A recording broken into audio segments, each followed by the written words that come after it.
I'm so glad you brought that up, Mark, because that's where the connection with the individual client matters. Because what are Yeah. their goals? What are their needs and their desires? It's all relative to the individual. So there's not like, oh, if you have this, it's this problem. No. It may not be a problem. It may be wonderful and supportive. So yes, it is definitely connected to the individual.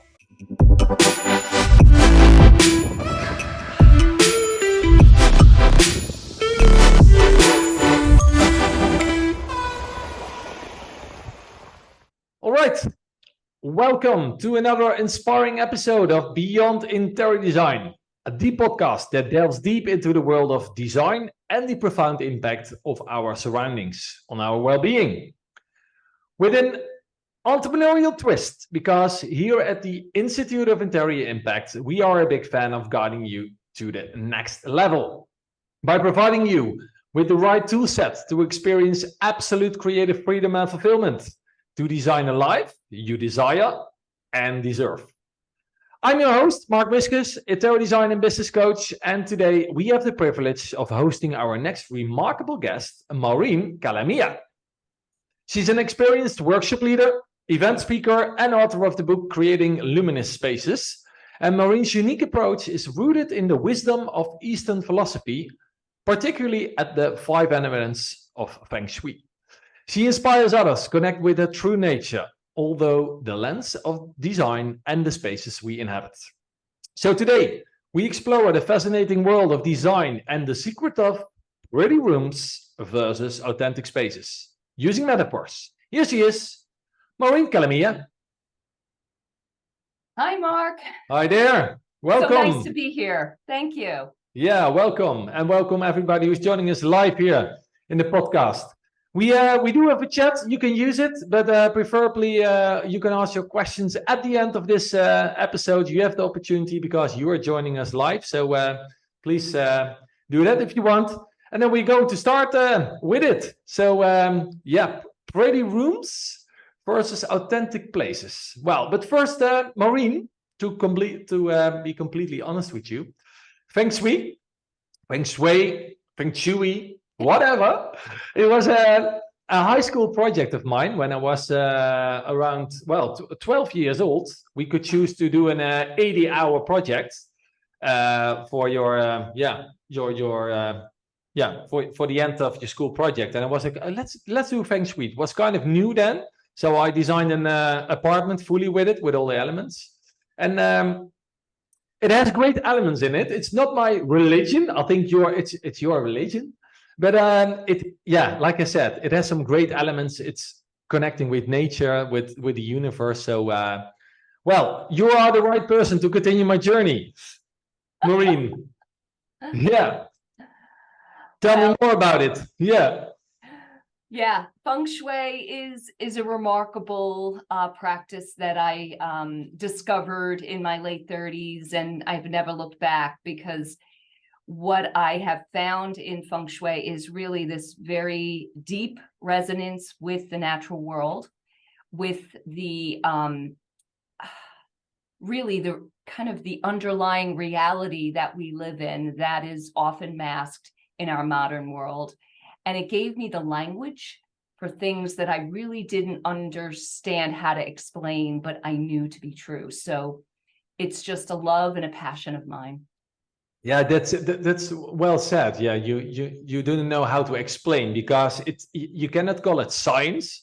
Yeah, we talked about science of design before. There is some science elements that we know it's true, because our heart tells us it's true, our feelings, our emotions. So it has to be true, but it sounds kind of spiritual, right? So yes, yeah. So is it going to be a kind of spiritual episode, or how do you? Yes, in the way that everything is all connected. Our spirituality can't be separated from our emotions, from our psychology of how we view the world and how we live in the world. So yeah, it will be. Great. I read about your about page. If you weren't a Feng Shui consultant, your dream job would be, tell me. I think it was a storm chaser. Yes, storm chaser. Yeah, or an astronomer. Yeah. Astronomer or storm chaser or meteorologist, all wrapped into one. Yeah, I definitely have a passion for I guess, the awe that the natural world provides. So I really lean into experiences that give me that sense of awe. The force of nature. Yes, yes. Yeah, because there must be a meaningful connection between yourself and the greater cosmos, right? Right. Yeah, we all, I think we all believe that, but sometimes we really need to feel it to experience it fully. Otherwise, we're in our heads again, not in our hearts, and we lose the connection. And then, well, most of the time, life goes, it's going to be hard then when you're just in your head. Yeah, I think those experiences of awe kind of smack us in the head a little bit. Like, look at how amazing this world is, and understand our role in it, which is this big, right? Yeah. So it really kind of puts us in our place. Yeah, sometimes they call it the power of the subconscious. Yeah, because Yes. that's what impacts on us on a real level. But we don't always know the how, and that's sometimes it's quite frustrating that we can't explain it, but it's there. We all know. Pretty rooms versus authentic spaces. What is authentic?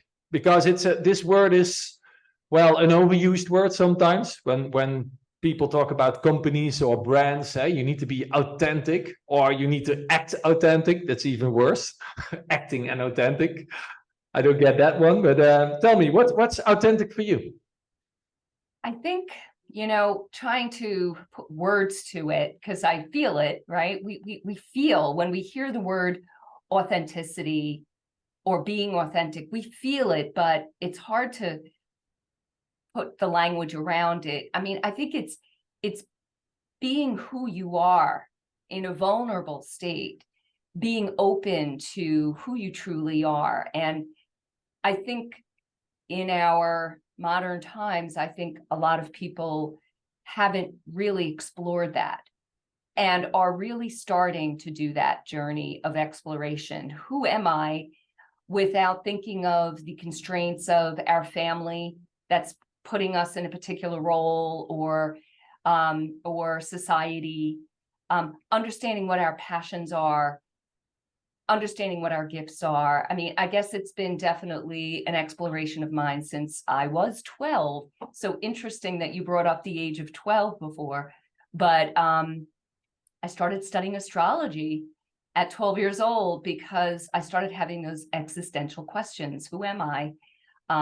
Why am I here? What is this all about? So yeah, kind of like delving into really our motivation, our ambition, our drive in our lives. And I feel like we all have a mission in some way.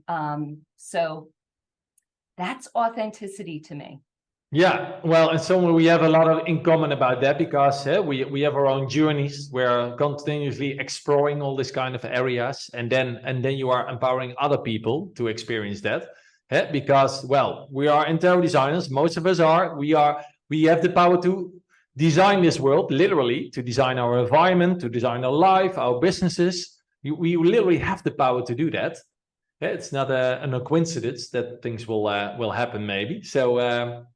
So what about right now? If we talk about pretty rooms, what is the effect of pretty rooms? Is it something? Is it a kind of frustration of yours, or what does the word pretty room mean to you? Yeah. So yeah, I am not an interior designer, and I have no interest in interior design, really. It's because, well, interior design has a very strong role, and coupled with authenticity, it is magical. And I think that's what this podcast is all really about. But spaces can be beautiful, can be really pretty, but if it's just someone else's kind of vision for the room, and it's not really filling someone's soul, I mean, our homes are such a personal, intimate space for us. It is our sanctuary. And if it's just a pretty room, which is like a facade, it's really not supporting the inhabitant of that space. So, a lot of the trends, kind of decor trends, it really kind of gets to me because it could be very good for some people, but when it's just used kind of mass across the board, like everyone's going to do this and everyone's going to do that, why jump on that train? Yeah. Yeah. So I guess that's a little bit of a soapbox. Yeah. Well, that's why that's why I invited you, because you are not an interior designer. Although otherwise it was like you're preaching interior design, and we're all passionate. I never met an interior designer who's not passionate about interior design. So in that case, it's funny that you are, as a kind of outsider, mentioning pretty rooms.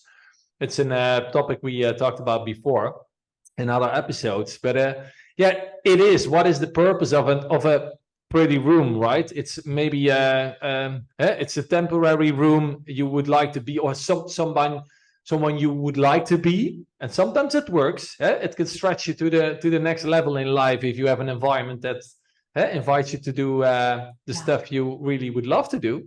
It can be that, but when it's a facade, when it's a surface, when you're doing it for your ego or the outside world, I think the energy is gone. It doesn't work. It's fake, Right. almost. Yeah, and Right.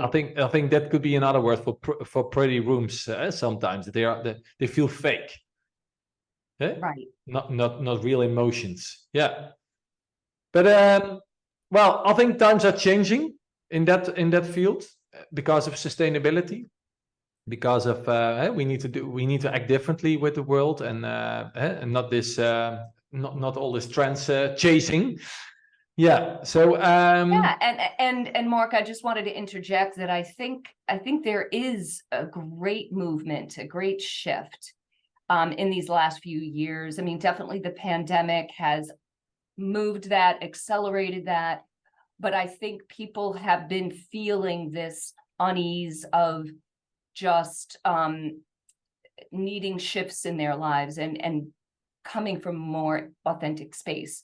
One of the great eco psychologists calls it the great turning on this planet, and I really am a proponent of that. I really do think humankind is going through this great shift of kind of restoring that authenticity in our lives. A lot of people are craving that. Yeah, and it's the most amazing effect of that side effect is that we value things differently. And that, I think that's the most wonderful thing here. Our philosophy, people that follow us are a big fan of the Institute. You know, it form follows meaning, and it's all based on that. If it hasn't got a meaning for you, what's the value of it to have things in your life or to live in the environment that you don't like or that you don't need or it doesn't empower you to do the things you love? So yeah, wonderful. So what is the effect of an authentic space? What's the effect on your life? It's a place that you can call a sanctuary. I think it very much can support you. It is a place where you can, really be yourself, but also can help you, almost like a vision board.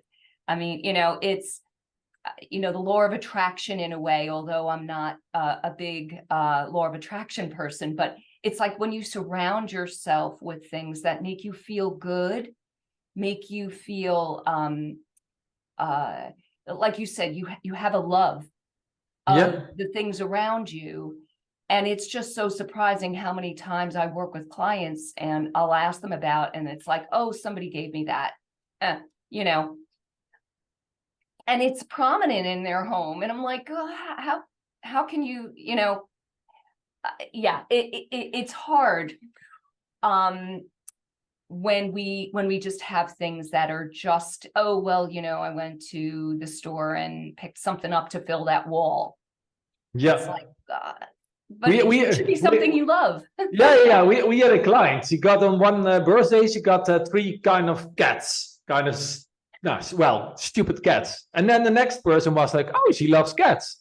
And now she ended up years later with 2 closets with behind the glass with all cats. Well, she kind of loved it now, but she was like, what is it in her life? So she just kept, when we did redesigned her house, she just kept the 5 most beautiful cats to remind her of this feeling and emotion. But for the rest, she all gave it away or whatever. But yeah, sometimes it's kind of stupid. She was so grateful. I cannot throw it away, but well, hey, it's in your life every day. Why you have this in your life? Yeah. It's a kind of declutter approach. A lot of people are doing that. We do say we have a kind of we created a magazine for our prospects. We send that before we go to the actual live meeting, the first meeting or sales meeting, you could call it. And it's there is a love it, need it diagram in it. So if you love it and you need it, it's a wonderful object to have in your life. If you only need it, well, then sometimes it can be a really ugly thing, like a wash machine or whatever. You know, you make sure you have a pretty one or a pretty room for that, and now pretty in a positive way. Because you need that wash machine or you need that object. But when you love it and you need it, well, that's the ultimate scenario. So there's a big challenge for interior designers to fix those things that we need and that are not pretty. So and that one, and when you love it, well, make sure it counts for if it's important for them, you are the designer, in my opinion. So make it beautiful. Make sure, although it's an ugly object, you don't like it, or it's not stylish or trendy, use it.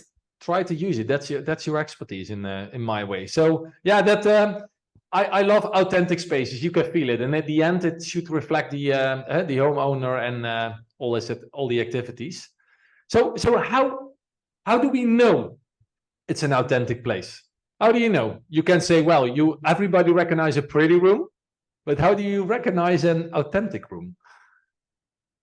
Well, how can you recognize an authentic room? Well, I mean, being your own space, obviously, like you said, you're going to feel good there.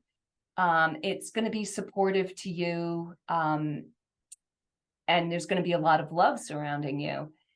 If you're an outsider in a room, I guess it's, seeing the ease of the person in the space and how they relate to their spaces.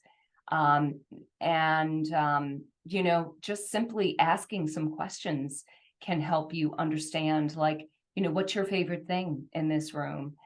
Or, where do you sit, and kind of see what their view is can be interesting. Like, what are they looking at wherever they sit a good part of the time?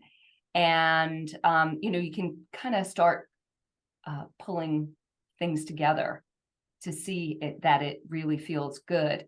Also, in Feng Shui, we work at a different level than, of course, interior designers, because we get, from what I understand, interior designers also get the personal stories quite a bit. So I can't say, because I'm not one, but as a Feng Shui practitioner, people hire us to come in, and we start with not, oh, what do you want this room to look like? Or what do you want the function of this room to be? What do you vision it? We're not talking about that. We're talking about this. The soul. What's going on in your life? What do you want to, shift? What would you like support on? So we get the stories right away. We get, oh, they just got divorced, or they're an empty nester now. They're looking for a new career, or, so they give us their personal stories, and, we gently probe to get a little bit more detail. But I don't know if you want to start talking about the metaphor. Because yes, you said, hey, you just tell me, I don't know what interior designers do, functionality or aesthetics, but in my opinion, good interior designers they go so much in depth. They go to the soul of the clients. They go to really what they want. They are chasing the question behind the question. Awesome. the bigger why. I think that's why we call the Institute of Interior Impact, because the environment, we agree on that one. the environment has such a big impact on people's lives.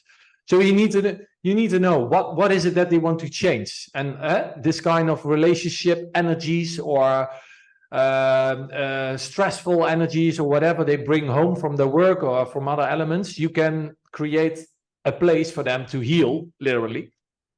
So yeah, we agree on that one. And yeah, like you said, you're using metaphors. Yeah. You call it metaphors. What is a metaphor?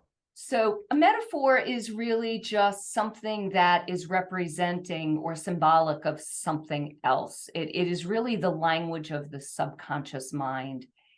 And I really have a great interest in the work of Carl Jung, Swiss psychologist, psychoanalyst. And, he talks about metaphor and symbolism that is in our dream world, that is in our waking world. But also it's really fascinating that he gets into the psychology of our homes as well. I mean, he had two different homes. He had the one where it was, polished and handsome, antiques and grand. And that is what really fed his ego of being this, famous psychoanalyst. And he would receive his patients there and of course colleagues and stuff. And then he had 20 miles away on a lake, he had his private retreat, and it was his inner soul is the way he talks about it.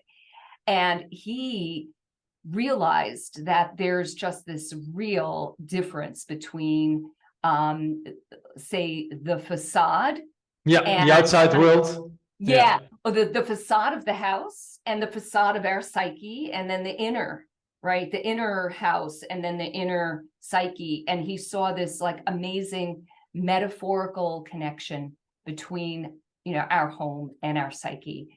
And there's just so many things that we can look at. Carl Jung was it, right? You said Carl Jung? Carl Jung, yeah, Carl Jung. Okay, yeah. We will mention the name on your on the page we're creating for you. instituteofitaliaimpact.com/Maureen will be launched soon, and we put the name there so people can look it up. Yeah, so the inner world, if you can crack or break down the facade, that's the real beyond interior design part we're always aiming for, because there's a real value if you can get inside to this inner world or this secret retreat at the lake.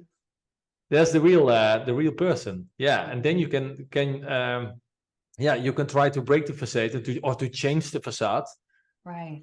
And what happens then when you do that? What you mean, me?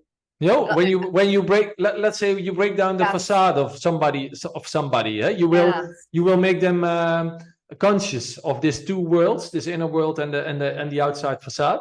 Yes, and metaphor is a great way to illustrate this, because I think we all, in a subconscious way, we all get metaphor, we all get symbolism. So, for specific examples, I can certainly share. So one of my clients called me, it was regarding some, I guess, very common issues.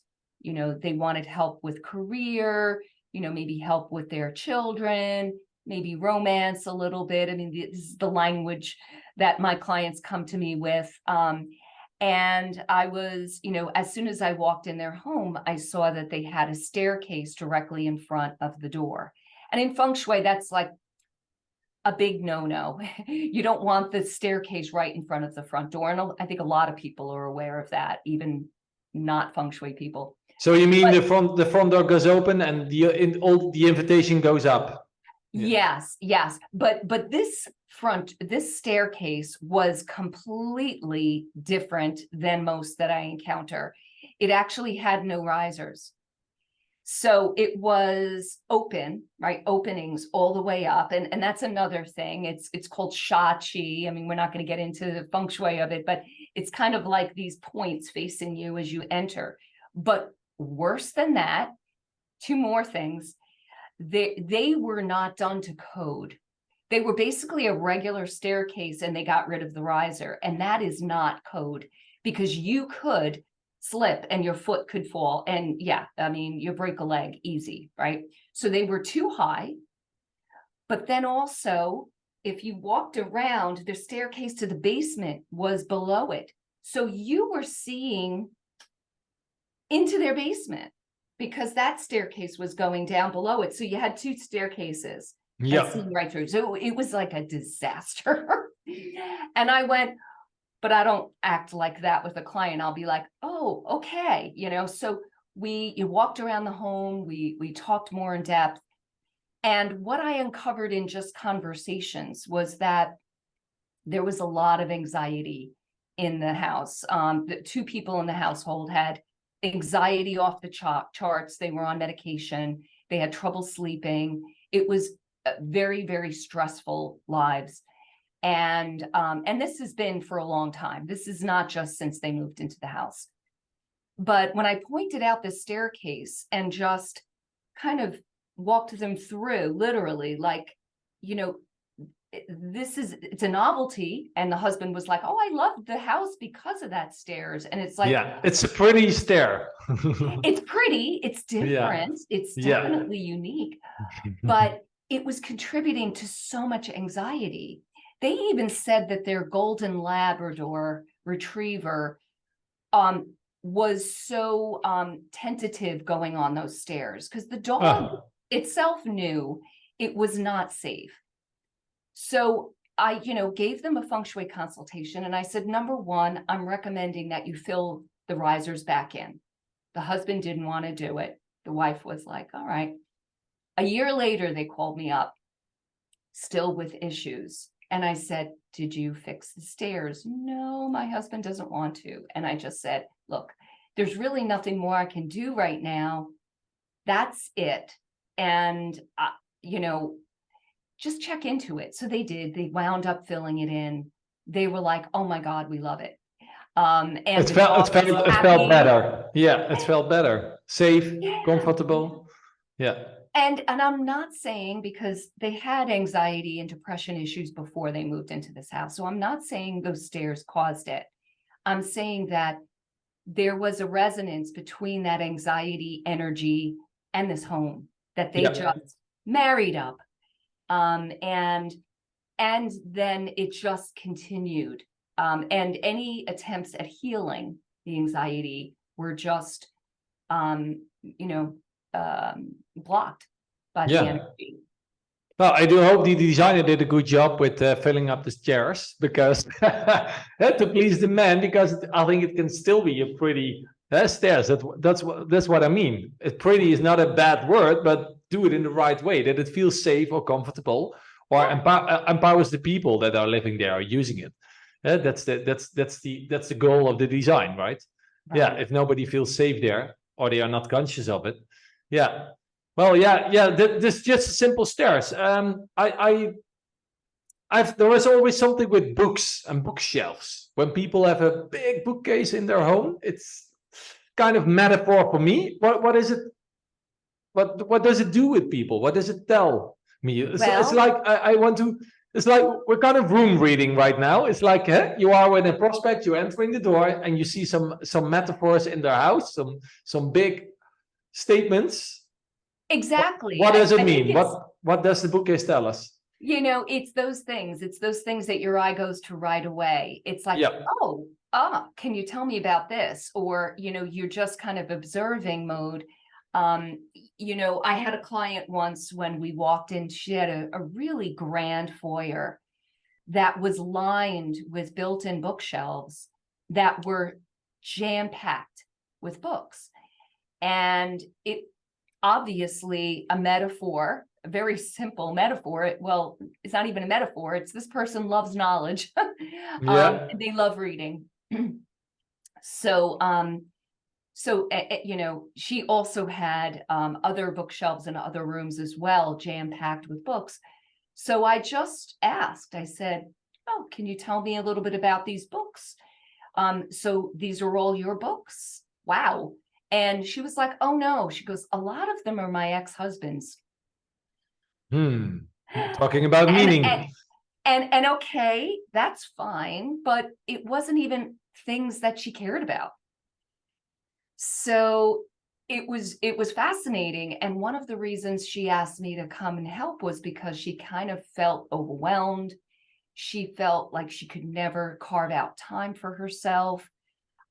She just had all this stuff going on with multiple businesses, and she was just overwhelmed and a lot of anxiety too. And Exhausted.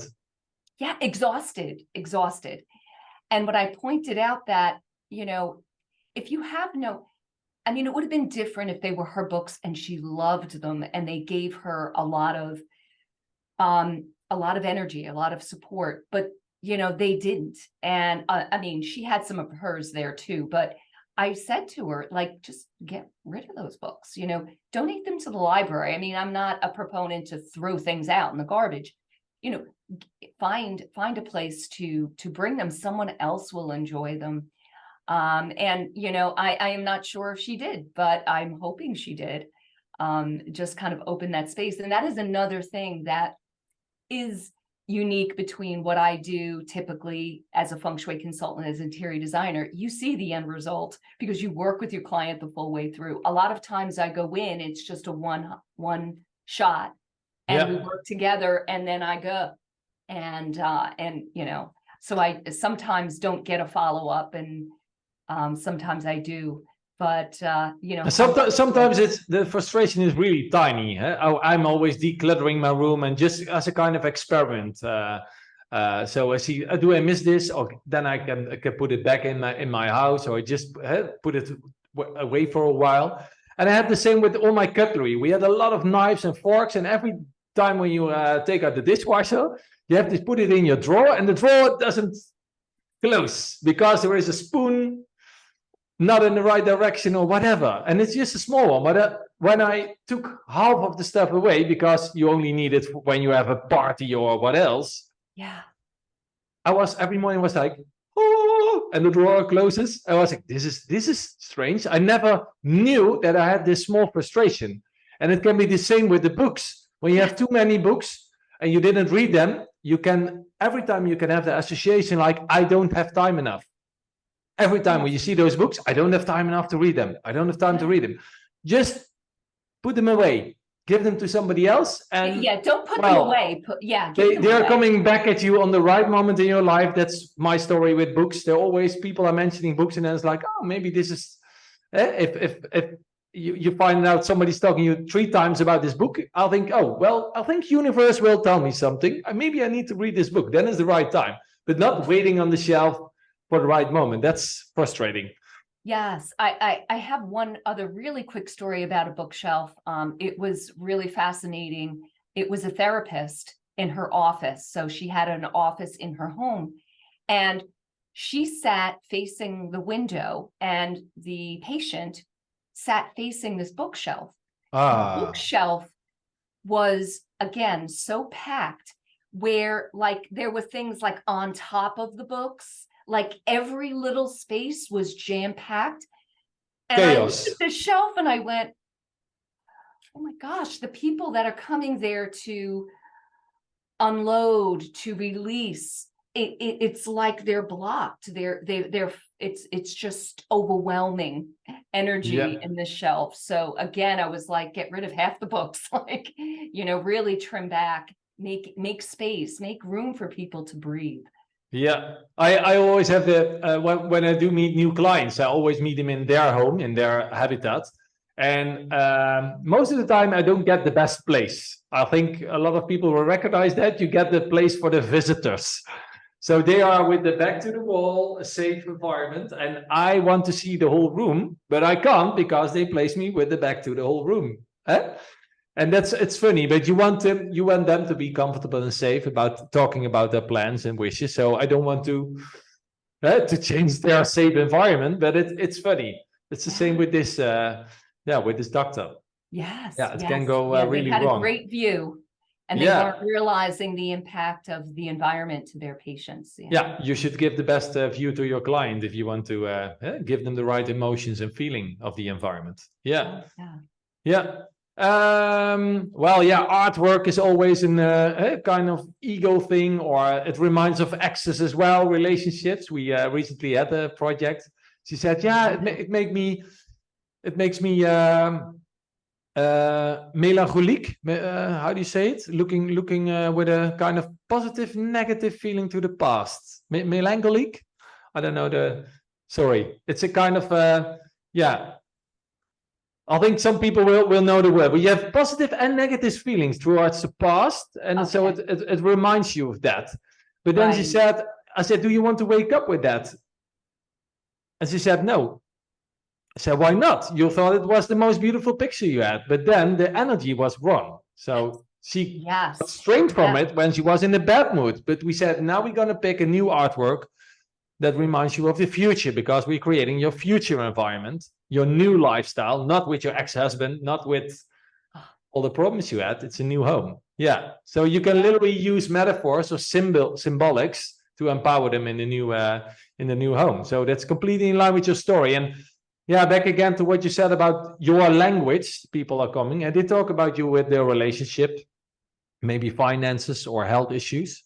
And most of the time, those are the topics that are really hard for us to work with, because we want to talk about the environment and the room and their lifestyle. But then all these emotional things are involved. And I think you really need to go really quickly to that kind of subjects with your clients to make it an easy one. Otherwise, you will have a really long, difficult trajectory with designing if all those emotions are involved, right? If they're looking for a partner and they are single right now, it's definitely a topic to talk about, to know what this means for them. Would they like to invite a new relationship over there, or yeah? Yeah, it is an interesting phenomenon, and I'm not sure if you've and your listeners have experienced this, but a lot of my clients are single women, and sometimes they really would like a relationship. But as I walk around, I see images of single women in all their art. And I thought, how strange. Why is that? And then after working with several women in this capacity, I realized that perhaps for some of them, maybe they had a difficult breakup. And when they finally found their independence, they surrounded themselves with strong, independent women. Yeah. And that supported them. And that was great for that period of their life. But now that they're willing to have another, they're surrounded by this strong, independent woman. So then it's like, well, what kind of romantic images maybe do you want to bring in? And, wrong facade again. Yeah. Wrong facade. Yeah. Yeah. And what about the home office? Because sometimes in the pandemic, we squeezed ourselves into small corners and dark places and everywhere we could work. Sometimes we had to with big families. But what does it say? Because you can be working alone, but what happens with your, I can imagine it has effects on your mindset, your working environment. Yeah, absolutely. I work with clients on their home offices, of course, pre-pandemic, and even people with large homes that have an empty guest room or a guest room, it's not empty, that they could make a beautiful home office, but yet they choose to keep it as a guest room, or they squeeze themselves into the guest room and it's like they're an afterthought. And the guest bed is, the main event. And then I asked them, how often do you use this room? And it's just amazing how many, it's like, maybe once a year. Well, you're making this room for that one event a year. Let's move this around a little bit. And it may not be the most pretty, but like maybe let's move the bed into the corner and make your desk really the main function of the room, and give them a much more supportive space. You were talking about having your back to the room, because you know a little bit about Feng Shui. That is like a big, really important thing, is to be in a space with your back protected and having a full open view of the room and the door. So when I see clients, usually in a home office, very often they've got the desk against the wall and they're facing a wall or maybe facing a window. And that's not good either, facing a window. No? No. Tell me. Okay, well, you're facing a window, you're going to have your back unprotected because, you know, it's not, you don't have a full view of the room. But the other thing is, well, I think it's also the glare of the sun outside isn't so great. So that's kind of a reasonable reason. But it's like your energy's out there, it's not focused. I do love when clients can move their desk perpendicular to a window because, hey, you know, you can look out the window there and you can rest your eyes and you can see the beauty of, hopefully there's nature outside, or even just having that sunlight, even if you're in an urban environment and there's no, you know, real nature, at least you've got the sunlight, maybe the sky. But you want to be able to have a view of the door. Absolutely. So a metaphor, this is unbelievable. So I was with a client and she says, my husband keeps getting passed over for promotions. He's an amazing worker. He's so dedicated and loyal, but you know, he's told, oh, the next promotion will be his, and they pass him over. So I go to their home and I see his home office is this desk that's in their living room because they had a very small space, which is fine. However, it was a baby desk. I'm talking about a desk for a 5-year-old with a little chair for a 5-year-old. He put his laptop on that and he sat, and it was his desk from when he was 5 years old. And I was so blown away by the metaphor of this desk. And yeah, I mean, just incredible. And I just kind of explained, and they were just like, wow, wow, didn't even occur to them, of course. Another client, she had one of these. What was the symbol of the desk then for him? Because I only can imagine playfulness as a positive association. Immaturity. Immaturity. He wants to be a child. He wants to act childish. He wants to, what is it that he wants? Yeah, I mean, he's stuck in the past. Immaturity, perhaps. But he loves it. He loves that. Does it support him, or? I know, but it was just like they had it and he used it. Yeah, I mean, you know, sometimes we can very, we can attribute, it's just, oh, okay, we'll use what we have. And I'm a proponent of that, but you have to understand the metaphor of it and what your goals are. Yeah, so, I see here in the chat from Eva, not ready to take responsibility. Yeah. Could that be the one? Yeah, good one. Yeah. Yeah, you made me really curious with this guy. Now I want to meet him, Maureen. I want to know how his ideal office would look like, because I can imagine a lot of things that are beautiful of this childhood.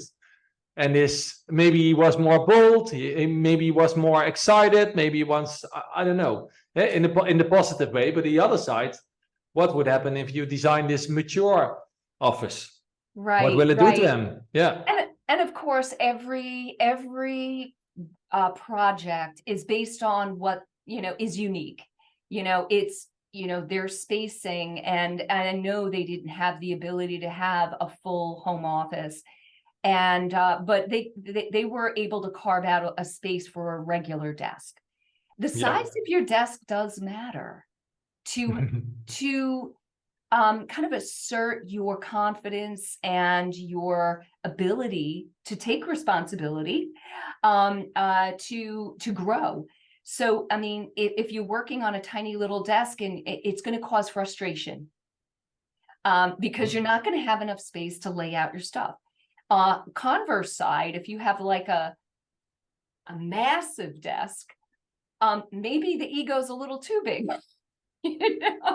Yeah.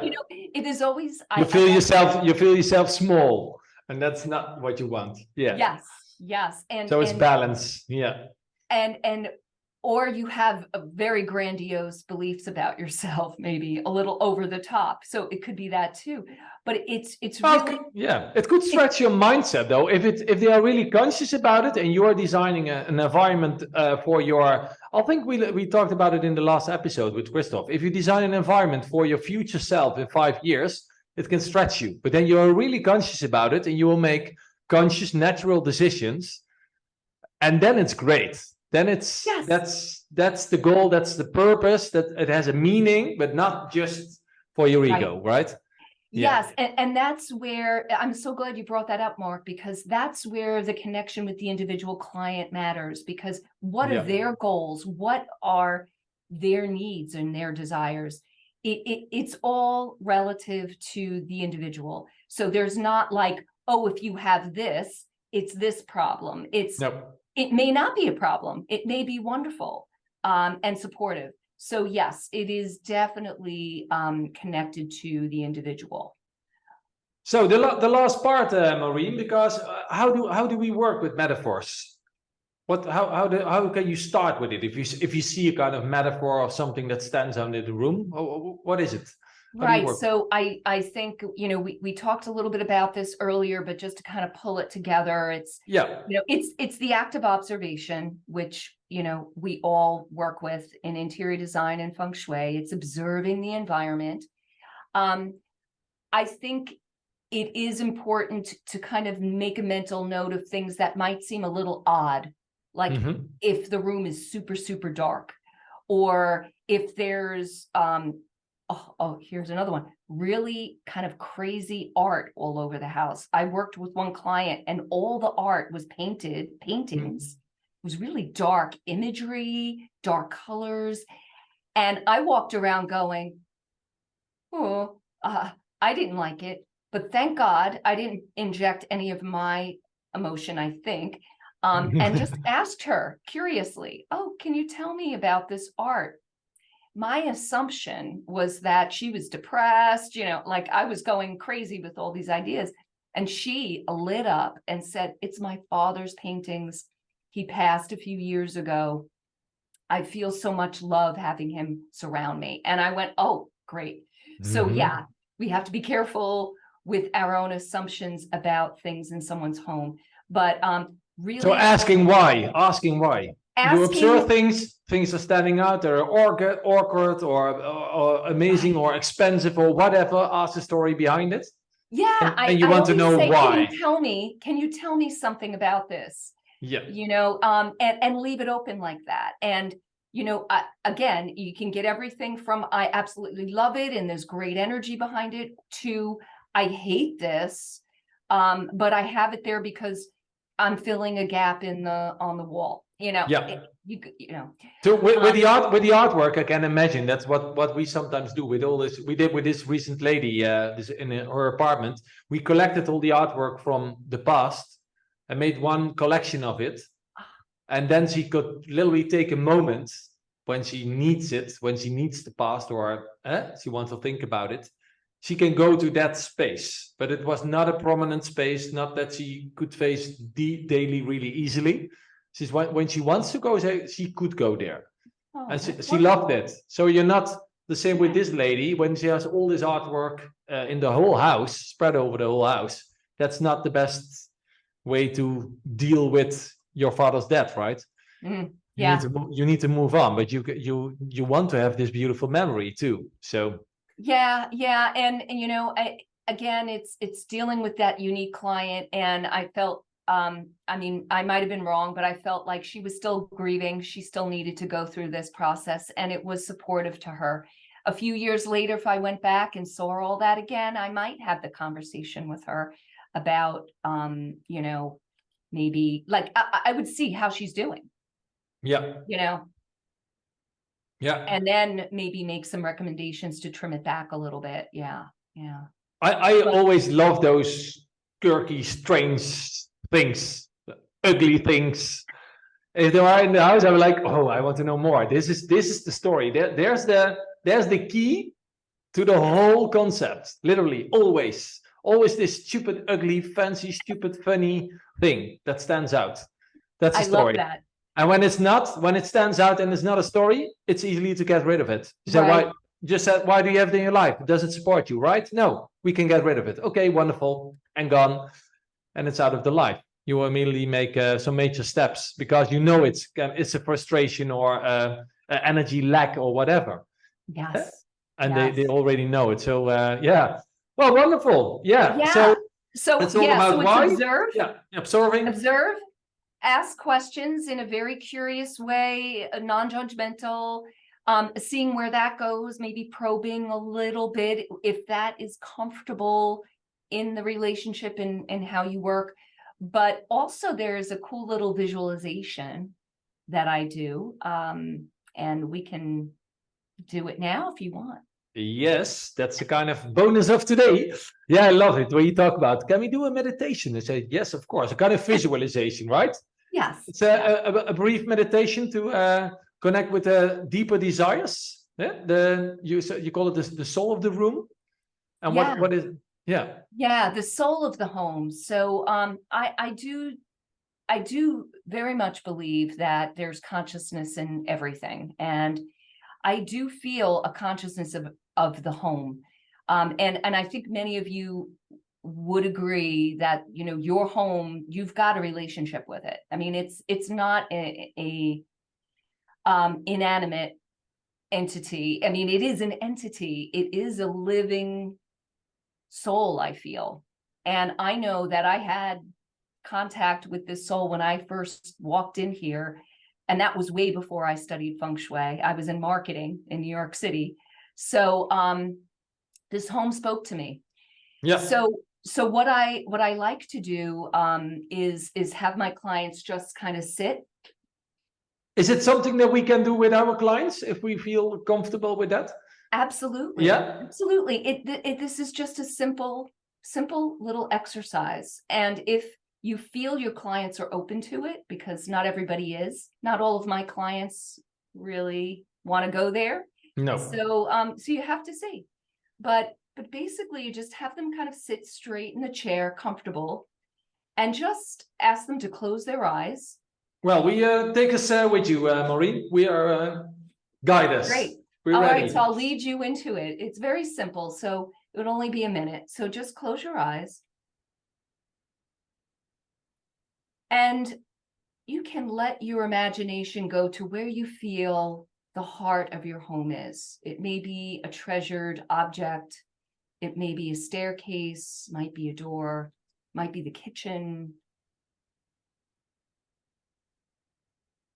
Whatever first comes to your mind, just allow that to be the space you connect in. It doesn't really matter. And when I say connect in, just acknowledge it. And I'd like you to give some gratitude, express some gratitude for a few things in your home and what they mean to you.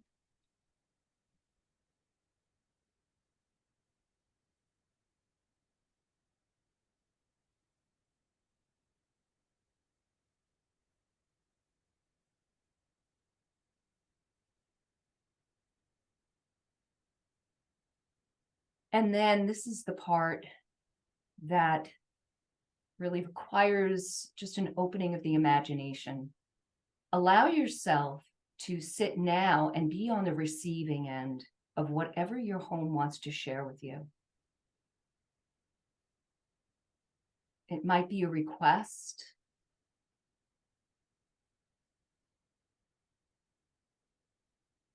It might be just some words of connection with you.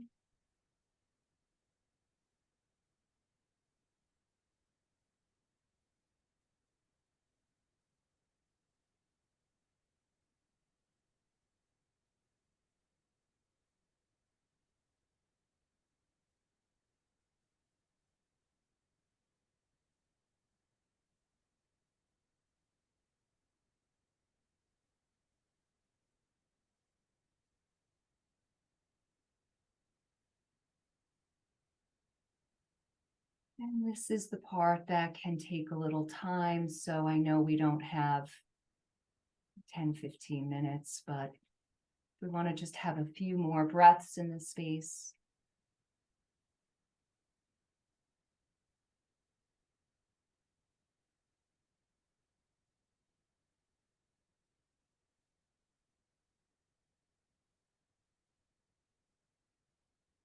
And then you can just gently open your eyes and come back. And we can all do this. It's just how willing are we to allow our imagination to not be taken over by our rational mind. You know, there's been experiences of, I saw a black door. My home wants me to paint the door black. Or, oh, I got a call to the trees in the circle in my backyard, and they want me to, I see a fire pit there. They want us to spend time there. So it's not just the structure, but the land itself. A lot of my work is on the land itself, not as a landscape designer or anything, but it's more about a spiritual connection to the land. And anything can come out, color, words. Maybe you hear something that will spark some thought of, oh, I think it wants me to do this. Or it could just simply be a feeling of love back, which is most beautiful of all. Wonderful, Maureen. Yeah, I think it will amaze a lot of people, even when you're not spiritual or familiar with visualization, meditation, that your mind is always giving you a surprise. It's popping up from the unconscious, and I didn't know what was going to happen for sure. And my house told me something, so it's wonderful. I'm not going to share it because I want to keep everybody in the zone, in their own zone. But it's wonderful. I think if you do have a good relationship and you can build it really easy with your clients, when you are on the same page, you know what you want to achieve, with what kind of impact you want to create with the house. If you talk very fast about the beyond level of interior design, that's what we promote. That's our religion. If you go to this beyond level, I think people can be really comfortable in just a short visualization, because you saw it only take 1-2 minutes. And there is a new message to work with for people. And I know some, well, for me, there were kind of changes I would like to make in my house, and I didn't know why exactly. And now I got the reason. So it's cool. Now you know why you want to do it. And then you can think about it really hard, but the unconscious had the answer already. So thank you for that, Maureen. Special episode. It was literally a journey. Yeah, we went sideways in depth, Feng Shui, the primal feeling, emotions, metaphors. But I really liked it because this is the vague territory we have to, we have to write always as an interior designer. All these emotions that are involved, all these relationships and other energies in the room. Sometimes you don't know. But it's really helpful to know what is really going on in the house and why we want to change it, why we want to transform the house for the better. Yeah. So thank you, Maureen. You're welcome. Thank you for the journey. Thank you for everybody who was joining the live, and of course for the people who were listening on the podcast platforms, Spotify, Apple Play, Google Play, whatever. I hope to see you next time. Thank you very much.